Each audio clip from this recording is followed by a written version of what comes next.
인생만사, 못 말리는 부부.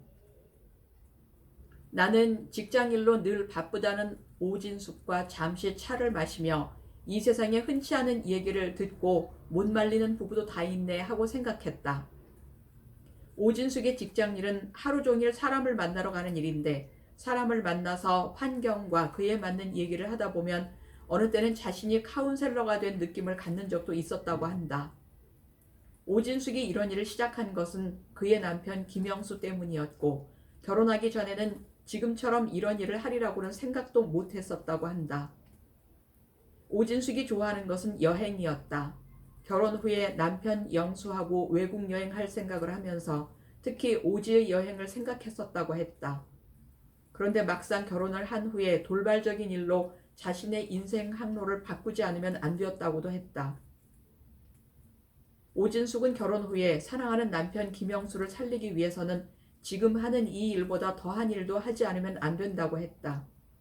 그러면서도 이 부부의 생활이란 물질 문명이 발달하고 사람 살아가는 제일의 척도가 되는 요즘 점점 희박해져 가는 것은 인정이라고 할 수 있지만 오진숙 부부의 못 말리는 인정은 아무도 흉내낼 수도 없고 따라하기란 더더욱 불가능한 이웃사랑 실천 이야기를 듣고 있노라면 벌어진 입을 다물고 있을 수가 없다.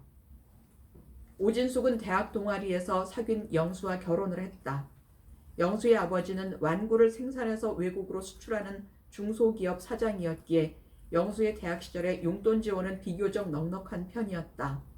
그런데다가 영수는 착하고 인정이 많아 친구들이 곤란한 지경에 처하면 이유를 묻고 나서 자신의 일인 양 같이 고민하다가 해결이 된 후에야 비로소 웃곤 하던 어찌 보면 인정이 넘친다고도 볼 수 있고 친구에 대한 우정이 넘친다고도 생각하게 되었다. 해서 영수는 동아리 회원들이 어려움에 처하면 자기가 무슨 해결사인 양 늘 앞장서서 설치는 것을 볼 때면 소설 속에 나오는 기사 돈키호테로 착각하는 듯하여 설치는 모습이 때로는 우습기까지 했다. 진숙은 이런 영수가 우습기도 하고 한편으로는 정이 많은 따뜻한 남자로 생각하여 영수를 좋아하게 되었다.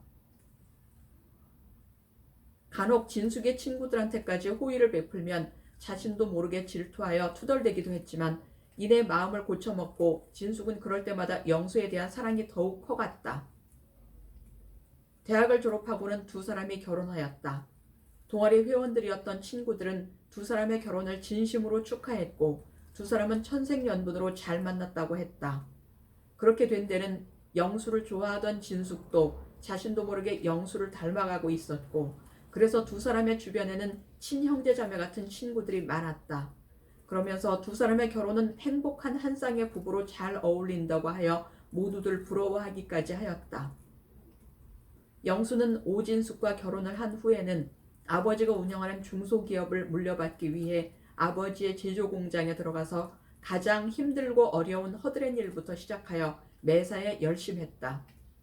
제조공장에서 먼지가 많은 청소일부터 시작하여 그의 손이 미치지 않는 곳이 없을 정도로 구석구석 살펴가며 시간이 늦도록 꼼꼼히 살피는 아들을 보고 영수의 아버지는 아들이 너무 열심한 것에 마음이 짠하여 때로는 아들이 애처롭게까지 생각될 때도 있었지만 장차 이 회사를 물려받아 이끌어가려면 그 정도의 수고는 하는 것이 어쩌면 잘하는 것인지도 모르겠다고 생각하고는 바닥부터 차근차근 잘 적응해가는 아들을 대견하고 믿음직스럽게 여겼다. 헌데 중국 펀드에 문제가 생기고 이로 인해 중국 쪽의 수출에 클레임이 걸리면서 차츰 회사가 삐걱거리기 시작했다.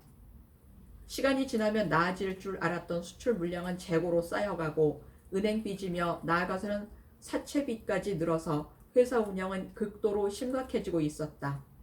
급기야 은행 대출이 막히고 사채가 불어가며 회사는 결국 폐업을 하지 않으면 안 되는 지경에까지 이르자 겨우겨우 버티던 회사는 마침내 부도를 맞고 쓰러졌다. 회사 부도의 여파는 진숙과 영수가 사는 아파트까지 비청산으로 날아가고 결혼 후 진숙 부부는 5년 만에 원룸 하나를 월세로 얻어 이사하게 되었다. 불행인지 다행인지는 몰라도 두 사람 사이에는 아직 애가 없었다. 오진숙은 남편 영수를 위로하며 건강을 지켜야 잃었던 회사도 찾을 수 있다면서 영수의 건강을 지극정성으로 살폈다. 그러나 영수는 웬일인지 날이 갈수록 몸이 점점 쇠약해지고 아무리 좋은 음식을 먹어도 살이 찌기는커녕 안 하던 기침까지 하기 시작하더니 감기인 줄 알았던 기침은 점점 심해지면서 어느 날엔 각혈까지 가래에 섞여 나와 예산일이 아님을 직감하고 진숙은 부랴부랴 남편 영수를 병원으로 데리고 가서 검사를 의뢰했다. 검사 결과는 청천벽력 같은 폐결핵 3기였다. 하늘이 무너지는 듯한 충격에 오진숙은 눈물도 나지 않았다. 장차 중소기업 사장이 되어 어쩌면 대기업으로 발전할지도 모르겠다고 믿었던 남편 김영수는 폐결핵 3기의 몸이 되어 오진숙이 바라보는 미래의 앞날은 캄캄하기만 하였다. 어디 그뿐인가. 두 사람만의 생활비마저 어렵게 되매 서둘러 오진숙은 직장을 찾아야 했지만 영수는 진숙이 직장에 나가는 것을 찬성하지 않았다. 조금만 참으면 다시 옛날처럼 살 수 있을 거라며 영수는 기약 없는 미래의 장밋빛 희망을 제시하지만 진숙은 전혀 믿어지지가 않았다. 영수의 건강은 날이 갈수록 눈에 띄게 나빠지자 진숙은 늘 그런 영수의 약값을 마련하는 데만도 힘이 벅찼다. 하지만 남편 김영수는 늘 낙천적이었다. 어느 것 하나 급한 것이 없고 태평스런 마음이다. 겨울을 맞으면서 진숙은 영수를 위해 세일하는 곳을 찾아다니며 따뜻한 옷을 싸게 사다가 입혀주었다. 어느 날 남편 김영수는 크게 볼 일이라도 있는 듯 아내 진숙이 사준 좋은 옷을 입고 외출을 했다. 그리고 저녁 늦게 돌아온 남편 김영수를 보고 진숙은 깜짝 놀랐다. 분명히 아침에 집을 나갈 때는 최근에 진숙이 사다 준 좋은 옷이었는데 지금 입고 들어온 남편의 옷은 어디서 다 낡고 여기저기 구멍이 숭숭한 옷을 입고 들어왔다. 오진숙이 다급하게 물었을 때 영수의 대답은 기가 막혔다. 오랜만에 친구를 만났는데 그 친구가 무척 어려운 처지라 밥도 못 먹고 입고 있는 옷도 변변치 않아서 자기가 입고 있는 옷과 바꿔 입고 밥을 사 먹이고 왔다는 것이다. 옛날 중소기업 사장 아들로 있던 때로 착각하는 듯한 영수의 행동에 진숙은 입이 다물어지지 않았다. 김영수는 우리는 지금 따뜻한 방에서 살지만 친구의 생활은 너무 기가 막히게 어렵더라 며 진숙을 다독거렸다. 진숙은 김영수를 대학 시절부터 인정 많기로 말하면 대한민국에서 첫째 간다고 알았던 터라 다시 생각하며 잘했다고 남편 영수를 억지로 칭찬했다. 하지만 속으로는 못 말리는 사람, 지금 옛날 중소기업 사장 아들인 때를 생각할 땐가? 하며 못마땅해 했다.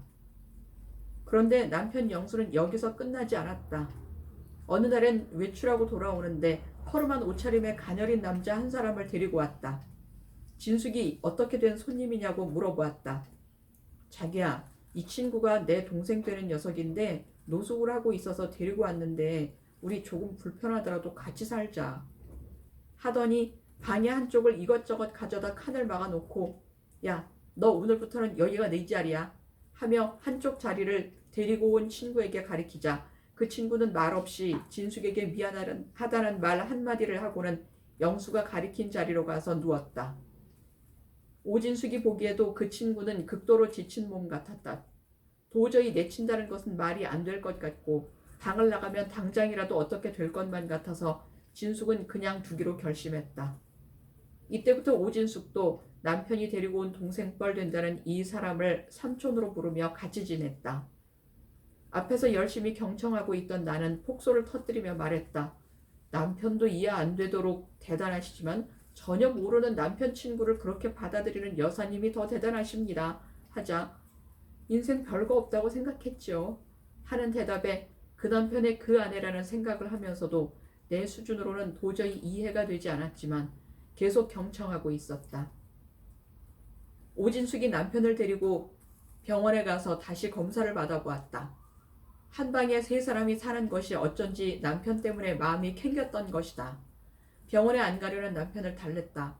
자기가 데리고 온 친구하고 내가 건강하려면 자기 몸부터 건강해야 하잖아. 혹시나 하여 폐결핵이 악화되면 세 사람이 다 환자가 될까 봐서였다. 헌데 검사 결과 의사는 놀라며 대개 남편은 내가 볼 때는 치유가 어렵다고 생각했는데 지금은 기적처럼 많이 좋아졌습니다. 오진숙은 뛸 듯이 기뻤다. 못 말리는 남편의 이웃사랑을 하늘에서 돌보시는구나. 나는 갑자기 짝짝짝 하고 박수를 쳤다. 아울러 대개 남편 김영수 씨는 잃었던 모든 것을 분명히 되찾을 거라며 희생도 혼자서는 못하는데 아내 되는 여사님도 마찬가지로 따라 하셨으니 참으로 대단하신 부부시라며 나는 극구 칭찬을 했다. 그리고 두 분이 분명히 큰 축복을 받으실 겁니다 하면서 여사님네 부부는 진정코 못 말리는 부부시라며 감동을 했다고 말했다. 나는 끝으로 종교가 있는지를 물었다. 오진숙은 지금은 없지만 머지않아 교회에 나가고 싶다고 말했다. 나는 오진숙에게 미래의 시간을 정하지 말고 지금 이 시간이 결정의 시간이고 한치 앞을 모르는 우리는 내일로 미루지 말 것을 거듭거듭 강조하며 그들 부부의 이웃사랑 실천에 다시 한번 박수를 쳤다. 그리고 오진숙의 남편 김영수 씨의 쾌유와 그의 앞날에 서광을 비춰주시도록 기도 중에 지향을 두겠다고 말했다.